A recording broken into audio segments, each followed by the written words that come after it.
Regardless of what exactly it is everyone classifies as horror, I feel like the one thing we can all agree on is that the woods are freaking scary.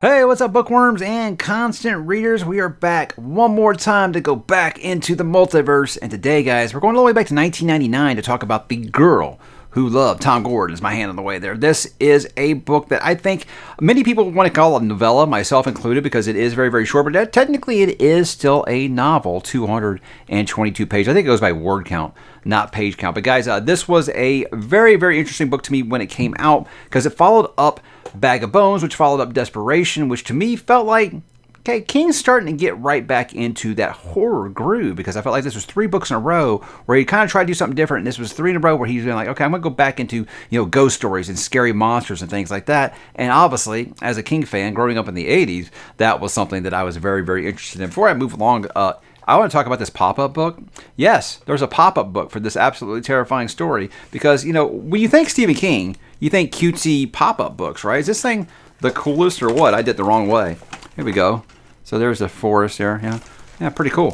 Pretty cool. There's the car. It's got little things. You move like little windows. Oh, that might be a spoiler.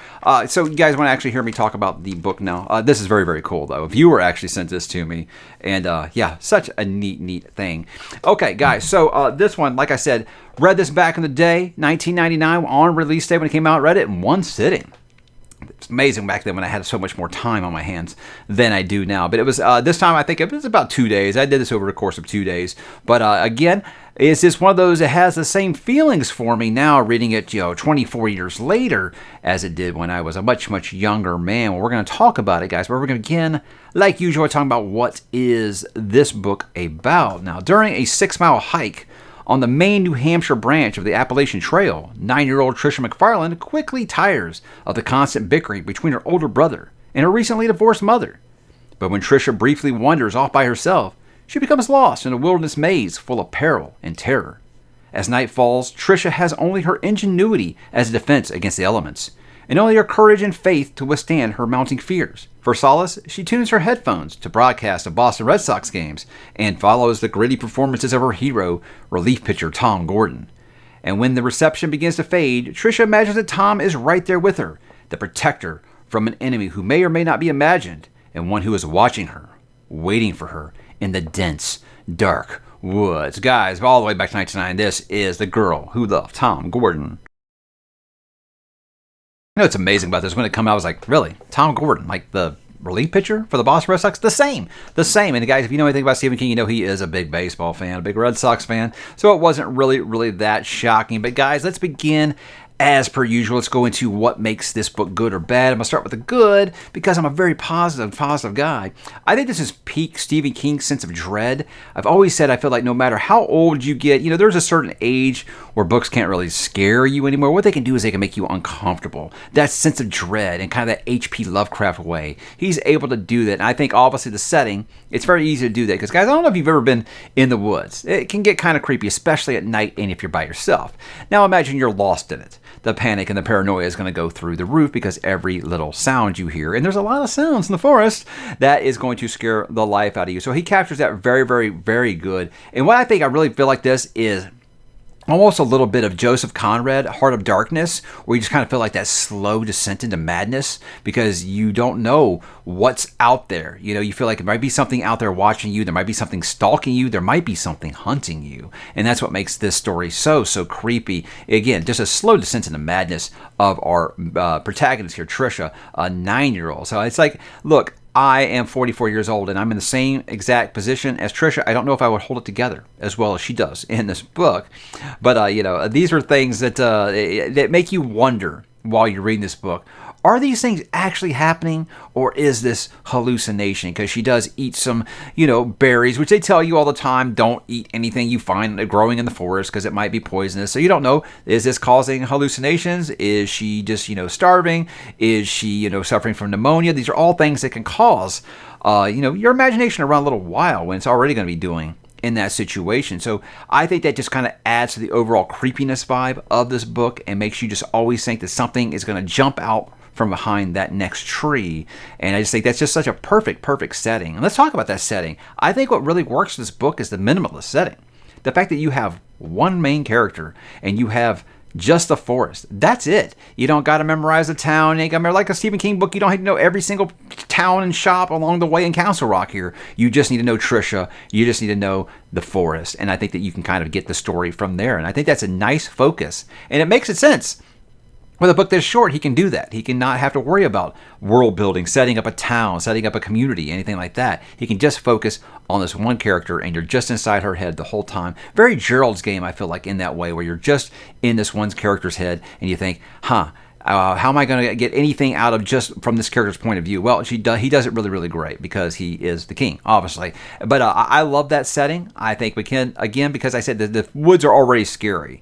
And now you've got the idea of there's something out there, something watching her, something stalking her. That's scary stuff. So in one sense, you're putting yourself in her shoes and you're already scared. And then you're looking at this age. I'm looking at it as a parent and thinking, oh my God, I need to protect this child. That's how I feel reading it at this age, as opposed to when I read it when I was in my 20s. And it was like, kids? What are kids? I don't know kids. I don't like kids. Get away from me, kids. So yeah, really just Trisha, and I guess her Walkman, if you want to consider her Walkman a character, because that kind of makes Tom Gordon like this imaginary character, as it were. But her listening to these baseball games, and you think, okay, you go to your happy place and something like that. You think about people who are stranded on an island and they start imagining Wilson the volleyball, right? They start imagining things. They want some sense of comfort. You need solace. You need something, some kind of companionship when you're in that situation. And if that's your defense mechanism, it makes a lot of sense. So the Walkman, obviously, I would consider that a character. Maybe, like I said, if you're talking about Castaway there, if you consider Wilson the volleyball a character, I would consider Trisha's Walkman here a character. But again, a little bit more of Edgar Allan Poe, where you're slowly slicing away at those layers of sanity before you just completely crack. And I think he does capture that sense really well here. And he's just I've talked about Lovecraft, about Joseph Conrad, now Edgar Allan Poe.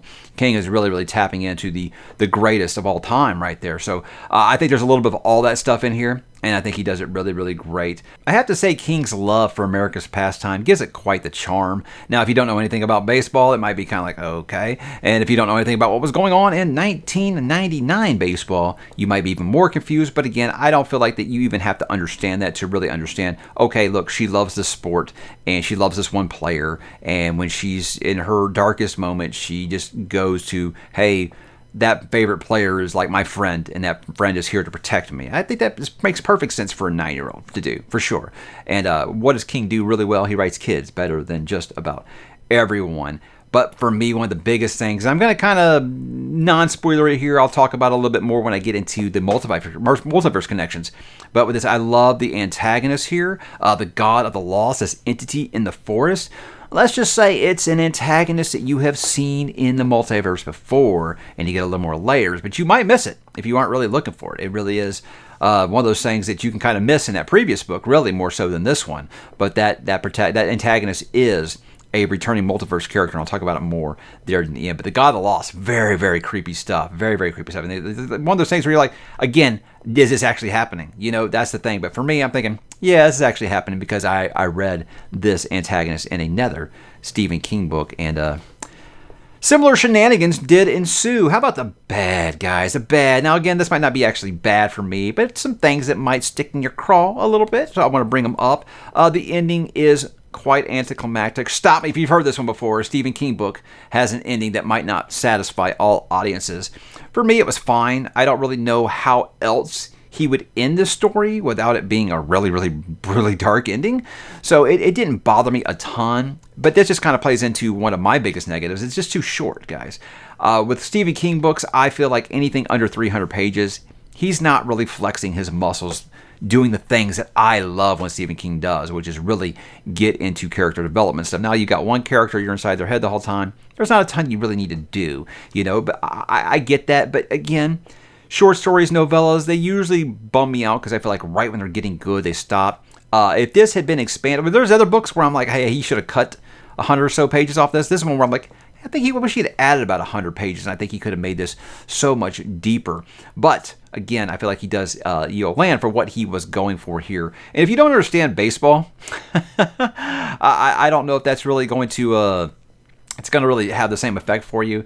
It doesn't make a ton of difference, I guess, the story, but I just think if you have no idea about anything about baseball at all, you're going to be like, what does this have to do with anything? But again, I think to me, that's part of the charm. How about why you guys should read it here? Well, like I said, it's not a very big commitment. 220 pages. It's very, very breezy. There's never a part where I feel like, okay, Steven, let's get on with it. You never really feel the need to rush them along in the pages here, because I feel like it is briskly paced. There's always something going on. And with King, to me, slice of life, even when it's a youth in danger, he's actually quite able to do that better than anyone else, even if it is just hanging out in the woods trying to ration your food to last until you are rescued. Hopefully, these are things he's going to do very well. If you think the woods are scary, and I think that you are the biggest badass in the world if you don't, because I've always found the woods creepy, I think that you're going to really, really dive in to just the feeling, the sense of dread that the story does emit the whole time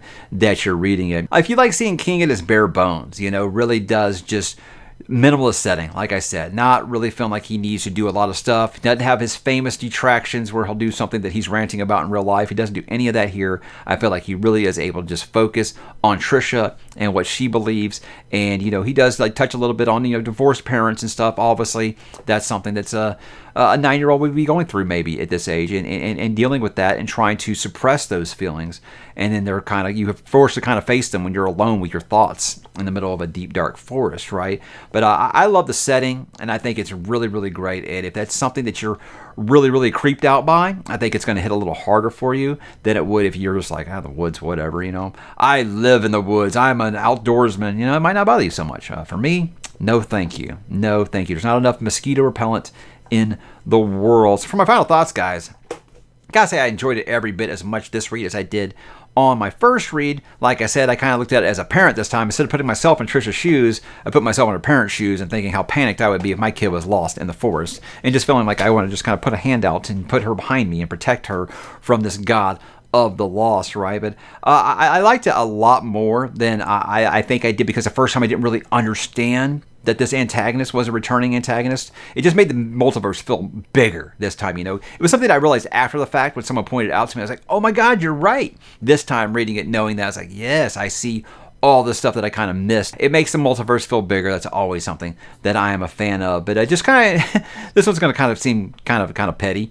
It takes me back to a time when the Boston Red Sox were lovable losers and not the evil Empire Part 2. This was back before they were ever able to beat the Yankees, and before they went on to win, 3 or 4 world championships and have the second or first highest payroll in baseball. It was a different time. So again, that might be a little petty, but I'm just saying I did love that team way back then, and I remembered all the players he was mentioning because I was always rooting for them to get over the hump back then, just like I was with the Chicago Cubs. Now we've got both those teams with the championship. So, little thing. But, again, that was just something I thought about. How about some Multiverse Connections, guys? Now, I got to say, before I start this, maybe light spoiler warning. Don't feel like I'm going to completely ruin anything for you within the multiverse, but if you want to know everything about the multiverse before you dive in, then hey, come back to this video after you've read every single thing that Stephen King has ever written. So I've only got a couple connections here, but they are some good ones. Obviously, guys, the big one here, Pet Cemetery. The Wendigo. The Wendigo is the god of the lost. That is an awesome connection, and you can really dive in. If you read this right around the time you read Pet Cemetery, you'll see so many things that you wouldn't have seen if you weren't really looking for them. And I just thought that was just such a nice tie-in, because Pet Cemetery is one of those, it's like one of his legendary books where he wrote a sequel to The Shining. Would he ever write a sequel to Pet Cemetery? And people can read Pet Cemetery and completely miss the Wendigo. That's what's amazing about it, because it's just so good. So I don't know. I think all this stuff ties together just beautifully. It's even better on a second time if you were looking for it. Last one is The Dark Tower, and this one's is contested because I don't think King's ever really confirmed that it is. But Trisha, in one part in this book, is followed by a black bear with maggots in his eyes. Now, this guy is a lot like Shardik, the bear from The Wastelands in The Dark Tower #3. And the cool thing about that is, she does throw the Walkman, the same way that Eddie shoots Shardik and kind of kills him. So that's a nice little touch there. There's also people who say, there's a part in this book where she's following the stream to find her way out of the forest, and a lot of people think that is her following the path of the beam to get out of the forest. Now again, with Dark Tower stuff, a lot of us, we try to tie everything into the Dark Tower. Steven's usually thinking it, if we're thinking it, but in this case, I don't think it has actually been confirmed, but for me, that makes a lot of sense. Also, the bear stuff is just too on the nose for me to not actually be at least a hat tip to the Dark Tower. So guys, that is what I have for The Girl Who Loved Tom Gordon. I think it's a really underrated book, and I know I feel like I've been saying that about all of his stuff in the 90s, because it just seems like this stuff is always where people are like, oh yeah, you can get past all that. And I don't know. I really have liked revisiting this 90s stuff, because I feel like a lot of it is way, way better, because I think I've been guilty of it a little bit myself, of kind of just saying, it's not as good as his 80s stuff, or, stuff he's been doing since this or that. I don't know. On this reread, I felt like his 90s stuff is really, really great, and I've enjoyed revisiting it at this age. So guys, The Girl Who Loved Tom Gordon. Have you read it? What did you think? Why don't you drop in the comments and let me know, guys, and don't go into the woods alone, or with anybody else for that matter. So drop in the comments, guys, and I will talk to you there.